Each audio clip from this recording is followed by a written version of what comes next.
Goedemorgen allemaal. Goedemorgen. Welke dag is het vandaag? Ja, Kim.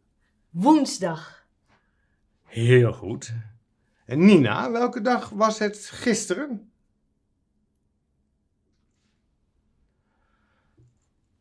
Daan, weet jij het? Dinsdag? Heel goed, Daan. Welke dag is het morgen? Donderdag. Heel goed, Nina. Welke dagen hebben jullie les? Maandag. Woensdag. En donderdag. Heel goed, Nina.